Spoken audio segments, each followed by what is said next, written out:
Hi, Jane asked, how do I deliver bad news? So in her instance, one of her franchises has failed or stopped trading. So it's really simple. What's happened, why it happened, how you're going to react to it and why. And then lots of reassurance. And you guys all knew I was going to say this, but honesty is always the best policy. And in relationship management, I always think it's best to pretty much put your cards on the table. It's not to say that you can't manage your hand, but I think disclosure is important.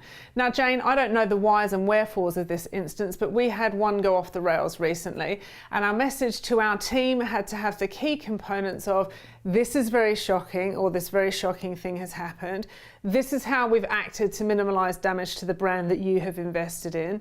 This is what we have done legally to ensure that if anyone is tempted to do the same in the future, they know the full legal consequence of these actions.